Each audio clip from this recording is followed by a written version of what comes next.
E acontece o seguinte, Piranha serviu de exemplo para a construção de Brasília. Por quê? A equipe de engenharia que veio para Piranhas, quando tiveram que ele estava nos primeiros tracinhos rabiscos para construir Brasília, era só ruas estreitas aqui em Piranhas. Mãe, quando mais só faz o contrário daquela cidade ali, viu? Vamos deixar então ruas largas, bem acessíveis, porque aqui quem é um motorista da rodada já percebeu, né, que com nossas vias, como carro, principalmente se for um carro maior, uma caminhonete já passa. Sim. Então, e quando coincide, vem um carro de um lado e do outro. Aí tem que ver quem é melhor de ré para para voltar. Aí iremos conhecer um pouco da história, por exemplo. Aqui onde estamos, como a senhora está falando anteriormente, aqui era a Praça do Giradouro. Por quê? Se quisermos sair agora, podemos descer até o Oceano Atlântico, navegando. Ou subir agora, mas subir o usina hidrelétrica de Xingó, vai até a PA4, já na Bahia, navegando. Aí, então, iremos conhecer um pouquinho dessa história. Aqui onde está funcionando temporariamente o centro de artesanato, era um armazém, principalmente da mercadoria sal. O sal era uma mercadoria muito apreciada e devido à nossa distância para o litoral, era caro. Então, tinha essa questão do transporte. Mas como surgiu essa ferrovia aqui? Em 1859, o então imperador Dom Pedro II esteve aqui em Piranhas. E foi a nossa primeira queixa formal do calor. Isso não está muito positivo não. Mas para quem está acostumado, vamos lá no sul, sudeste, 28 está andando sem camisa, tomando uma bebida gelada. No nosso caso, já estamos se precavendo, se vai esfriar. Hoje o prédio funciona como um centro de artes e na segunda parte dele, que foi dividido em duas, é um auditório. Eu digo momentaneamente porque ele fica localizado na antiga oficina. Também era um prédio que pertencia ao complexo ferroviário. O proprietário da residência cismou do juízo. Ah, ali é a porta, eu quero botar a janela. Pode fazer. Aqui não. Aqui, exato, tem que ser elaborado todo um projeto, enviado para o IPHAN, para que seja aprovado.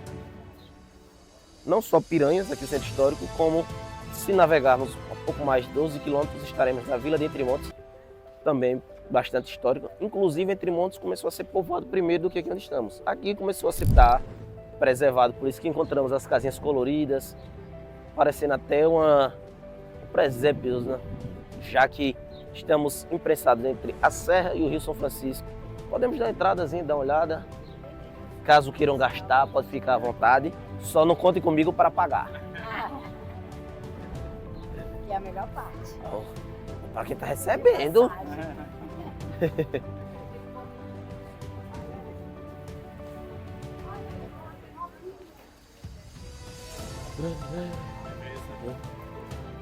Até às 18 horas.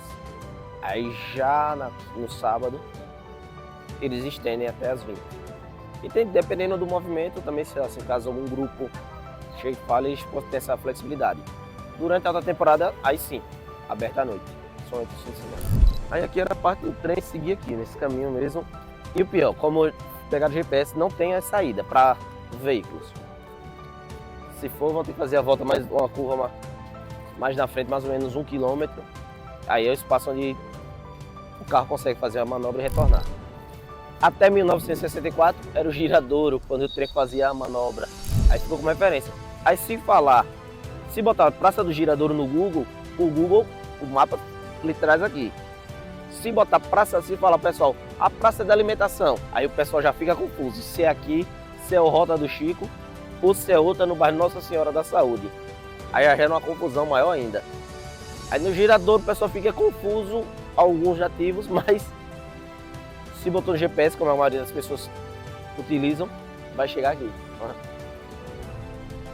Aí aqui à noite, como já estão abrindo, né, tem um espaço também gastronômico que vai do regional até o oriental, passando pelo Naramá, um açaizinho, entre outras delícias aí.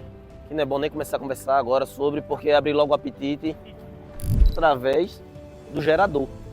E não era para toda a cidade, né, para todas as residências. Era nas principais partes de iluminação da cidade, prédios públicos. Batia certo horário, esse gerador era desligado, Piranhas caía na escuridão. E foi assim que surgiu o lobisomem. Eu estava contando antes do senhor chegar. Piranhas, durante um tempo, teve as andadas dos lobisomens.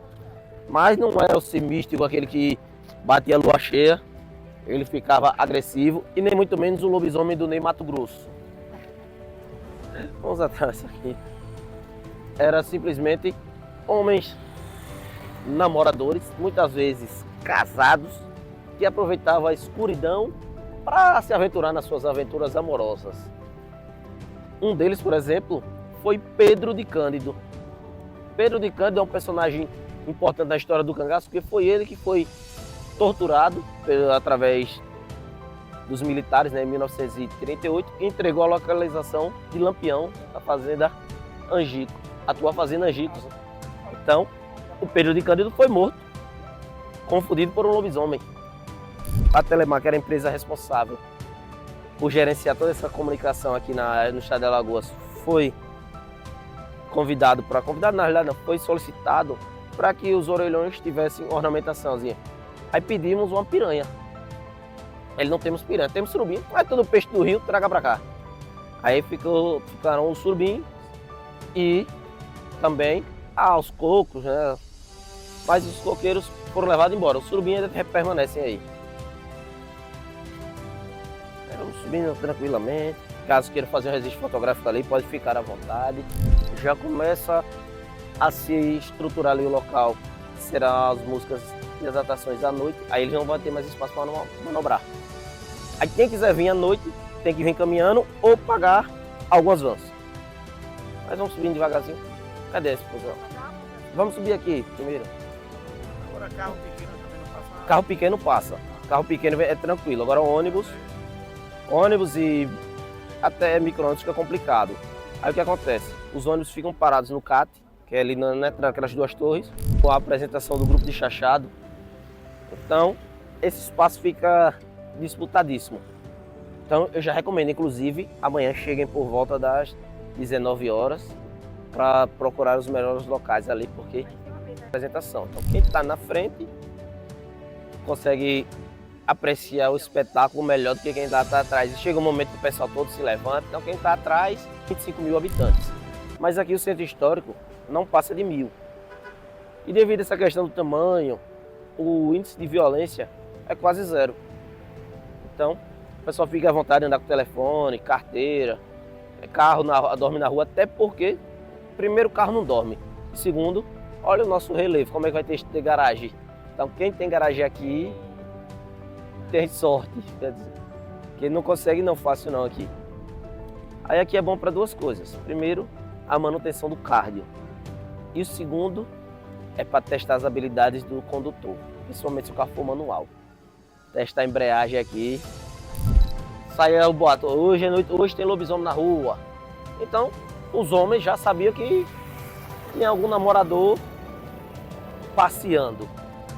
E as crianças achavam que era um bicho mesmo, já se recolhiam com medo, né? Aí vamos subir aqui e testar o joelho. Sim.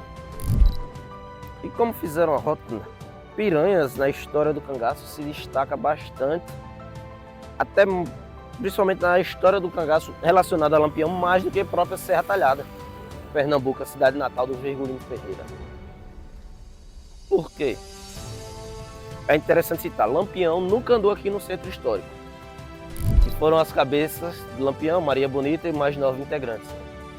Os corpos foram deixados lá na Gruta do Angico.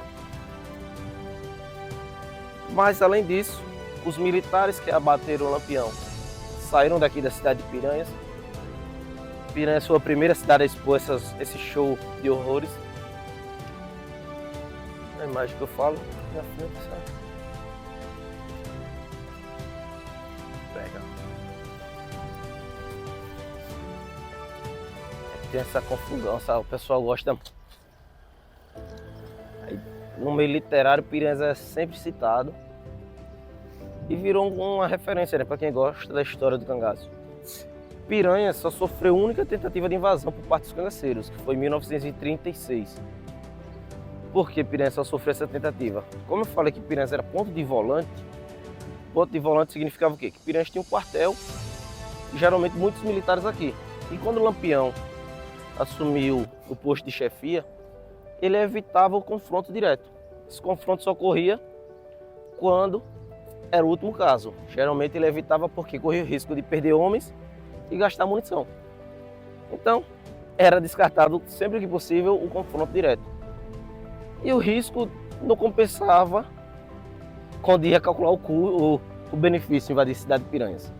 Por mais que Piranhas nessa época, 1920, 1930, fosse um entreposto comercial, não fazia sentido você combater tantos militares.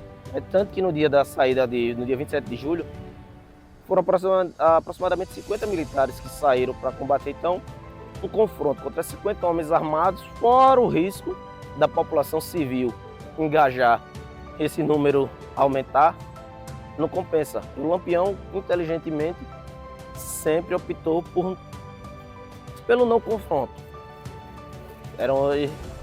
Não estou chamando ele de herói, nem muito menos vilão, mas era extremamente inteligente. Isso fez com que entrasse para a história, né, até dividindo o próprio movimento do cangaço. Cangaço antes e após o Lampião. A entrada dele, vale ressaltar, ele não entra para vingar a morte do pai, ele já estava dentro do cangaço. Ele já fazia parte, integrava de certa maneira do bando dos Possianos, né, que era um grupo de foragidos da lei que atuava aqui no interior do estado de Alagoas e parte do estado de Pernambuco. E o Virgulino Ferreira já era integrante. Perdeu ela? Ah, pizzaria e do bar. vixe Maria. Eita, deixa o problema pra lá, vamos relaxar um pouquinho. Daqui a pouco pega uma água de coco ali, um refrigerante, um suco ou algo com álcool, né? Pra não sei se... pra amenizar. Aí vamos subindo, contando essa história. Então, vamos fazer hora. Aí o que acontece? O pai do Lampião é morto de forma indireta. Esses caras podemos passar ali, ou se quiserem, é porque agora o horário... Como vamos estar aqui de manhã? Vamos. Pronto, de manhã fica melhor porque a luz já favorece mais. Aí voltando ao ponto de volantes, né? Esse prédio azul que é o atual conservatório musical, ou seja, quem quiser aprender a tocar algum instrumento aí, pode ser instrumento de corda, que não é sino. Sou muito bom músico, toco sino, instrumento de corda. Os instrumentos como violão, instrumentos de percussão, instrumentos de sopro, tudo é possível aprender aí de forma gratuita. Mas em 1938, aí era o quartel da Polícia Militar do estado de Alagoas, ponto e volante da cidade de Piranhas. E regredindo um tempo mais ainda, em 1859, foi aí que o Dom Pedro II fez o procedimento do beijamão e reclamou do calor e questionou o desenvolvimento. A questão arquitetônica, Piranhas é meio complicada, porque tem um pouco da influência do neoclássico, influência da cultura francesa. Não dá para ver hoje, mas o cemitério foi pintado, a caveira dele, aquela caveira clássica com os dois ossinhos cruzados, que era típico dos franceses. Aí temos um pouco da influência da cultura inglesa, devido à construção da estrada de ferro. Aí gera uma confusão grande. E voltando à invasão à cidade de Piranhas, em 1936, o cangaceiro Gato, que era um dos homens mais importantes do bando do Corisco, e junto com o Corisco e do bando do Lampião, né, porque o Lampião dividiu o grupo em subgrupos, onde ele teria seus homens de confiança liderando parte dessas tropas. Um desses líderes era o Gato, o outro Corisco, e assim eles tinham uma certa autonomia. Isso fazia com que os cangaceiros conseguissem preencher uma área maior, aqui para a direita, para a calçada, sem que o Lampião perdesse o controle deles mesmos. O Gato estava com sua companheira e nascia em alguns homens, alguns quilômetros daqui na fazenda Picos, onde foi surpreendido por militares daqui da cidade de Piranhas, saindo desse prédio. E numa breve troca de tiros, a Inacinha, que estava gestante, foi capturada através do ferimento e o bando conseguiu fugir. O Gato entrou em contato com o Corisco, até hoje não sabemos qual era o meio de comunicação que eles utilizavam, pois era muito eficiente, mais eficiente até que o WhatsApp aqui no sertão, volta e meia. Porque volta e meia você vai ligar o WhatsApp, o telefone fica só carregando. ia meia hora para mandar uma mensagem. Vídeo, aí já... E aconteceu isso. E quando o gato se comunicou com o Curisco, juntaram os dois subgrupos e vieram aqui para a cidade de Piranhas, centro histórico. Na época só existia essa parte de baixo, tentar resgatar sua companheira. E nessa tentativa de invasão, ele cometeu 11 homicídios. E nenhuma dessas vítimas tinha ligação com o cangaço ou com a polícia. Na época era conhecido como volante. Foram vítimas inocentes. Inclusive, ali na frente irei mostrar a última residência da última vítima dele, um jovem com 14 anos. Estava escondido quando ele foi surpreendido e foi morto. Mas ao chegar aqui, a vida do gato mudou drasticamente. A tentativa de invasão de resgatar sua companheira ou queimar o comércio da cidade de Piranhas foi repelido pela população civil, pois os militares se encontravam a mais ou menos 18 quilômetros daqui de onde estamos. E o que acontece? A população civil que não pôde pegar armas ou não quis, fugiu descendo aqui nesse sentido. Muitos deles atravessaram o Rio São Francisco. Quem quis e pôde pegou em armas e foi combater os cangaceiros. E daquele prédio ali, com as janelas azulzinhas ali, sobradinho, o seu Chiquinho Rodrigues efetuou um disparo que acabou acertando o gato, mais ou menos nessa passagem aqui. Com o líder ferido, o bando recuou. E cessou-se aí essa agressão contra a cidade de Piranhas. Com um preço altíssimo, né? 11 vidas perdidas. Porém, o gato, 3 dias após esse ferimento, faleceu, sem resgatar sua companheira, a qual os militares não têm interesse na manutenção dela. É tanto que pouco tempo depois ela foi liberada e seguiu sua vida normal, digamos assim, civil, até seus últimos dias, onde ela veio falecer, segundo os relatos, vítima de câncer. Mas os militares não tinham interesse direto nela, tinham interesse no gato, que para muitos pesquisadores era um dos conhecedores mais cruéis do próprio bando do Lampião. E falando do Lampião, estamos chegando no local que foi a exposição da Praça de, né? Exposição das 11 cabeças, a praça que ficou marcada na história. O estado de Alagoas, ele, através dos seus cálculos, alegou que seria mais barato colocar a condução, os ônibus para levar a quantidade de estudantes para a parte nova da cidade, né? A parte nova foi construída em meados da década de 80 para servir de alojamento para os funcionários que vieram durante a construção da usina. Aí foram feitas escolas, um hospital, toda uma estrutura. Aí para o estado é mais vantajoso que o ônibus desça, pegue essas crianças e leve para lá, do que para manter toda essa questão. Aí hoje não temos mais escola aqui não, no centro de baixo. É tanto que está acontecendo o seguinte, o nativo está se retirando daqui e indo morar na parte nova. Isso, Piranhas Nova, Baixo Xingó, porque se quer comprar um pão, se perder o horário, porque passa uma motinha, pam, pam, pam, ou vai lá em cima ou fica sem comer pão. Não tem. Não, farmácia não tem. Toda a estrutura assim para uma vivência mais tranquila é na parte nova. Os supermercados com maior porte estão lá.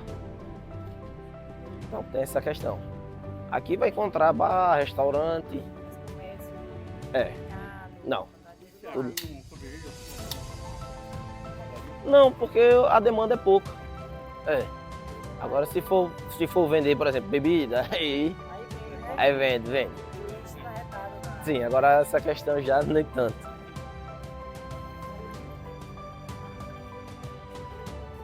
Bad Bull da Asa. Aqui, né, conseguimos tanto trabalhar o turismo pedagógico, o turismo de aventura também. Vamos para a calçada. Então, é bem tranquilo nessa questão. Acontece o seguinte, quem quer um turismo mais técnico relacionado ao estudo de estruturas, temos a usina hidrelétrica de Xingó, aí a parte histórica, temos aqui o centro histórico, questões naturais, os cânions, o próprio Rio São Francisco. Isso seria semelhante a uma vila militar, né? O tenente João Bezerra residia aí, o sargento Aniceto, ambos comandantes de tropas de volantes. Eles residiam nessas respectivas residências. E o Joca Bernardes, com raiva do Pedro de Cândido, veio até aqui procurar o tenente João Bezerra para falar que ele apertasse o Pedro, que Pedro era nome de Lampião. Não encontrou o tenente se encontrava em Delmiro Gouveia, né, atual, mais ou menos 40 quilômetros daqui de onde estamos. Encontrou Síria Brita, a esposa do tenente, e ela chamou o sargento recebeu a informação, Ficou desconfiado, mas ficou tranquilo. Aí foi até o centro, ali a parte onde eu tô botando aquelas mesinhas, e lá era um dia de quarta-feira, tava tendo uma feira. E o sargento ficou observando discretamente o Pedro de Cândido. Estava comprando mantimentos, mas uma quantidade de mantimentos, a mercadoria, acima do que era comum para o tamanho da sua família. O sargento juntou um mais um e disse: ô rapaz, é dois mesmo esse caba? Ainda disparou com a maior, não vou dizer maior, que já bateram nessa fake news, mas na época foi a maior fake news da cidade. Chegou na feira e saiu gritando para todo mundo que iam caçar Lampião para a banda, na realidade não Lampião, né? Falou o cego, para a banda de Mata Grande, adentrando para Pernambuco.